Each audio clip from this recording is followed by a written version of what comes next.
What's up? What's up? What's up, everybody? Welcome back to the AM, guys. Welcome back to 5-Minute Rants. I'm your host, Michael Abernathy, and welcome back to the show predicated on the journey of life and business. Well, everybody, I hope you're having a great day. I hope that life is treating you well. I'm better than I deserve. And I'm just going to go ahead and jump straight into this. So last episode, I kind of talked about team and how teamwork is not a hard skill set. And I really want to deep dive into that more. And I want to go down to another level. And I really want to talk about soft skills versus hard skills.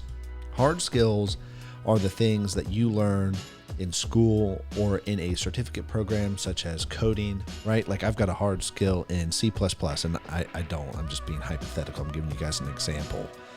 And I've got a hard skill in Java or CSS or whatever it is, okay? Or I am a plumber. That's a hard skill. That's a hard skill set, okay? And I think it's very interesting because the skill set that is most overlooked in culture and society is actually the soft skills.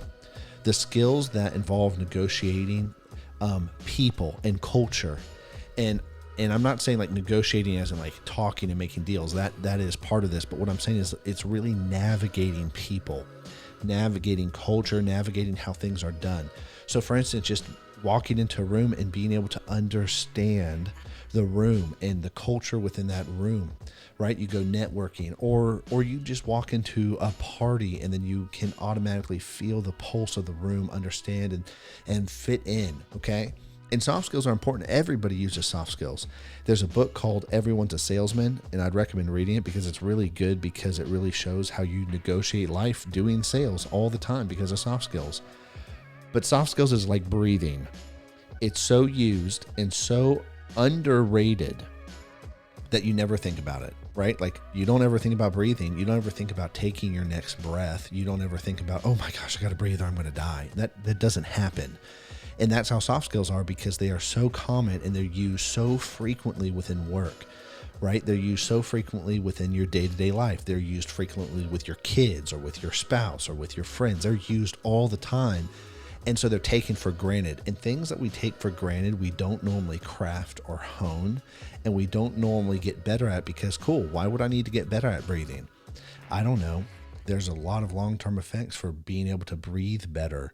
And that's not what I'm talking about is breath, but what I'm talking about is like the heart intention to improve something that is vital every day.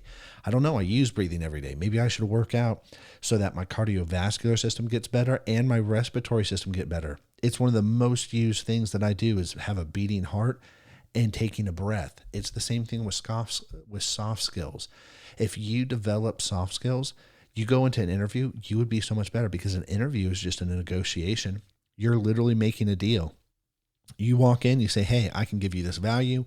They're like, awesome. That's kind of the value we're looking for. And they're like, but this is my price tag.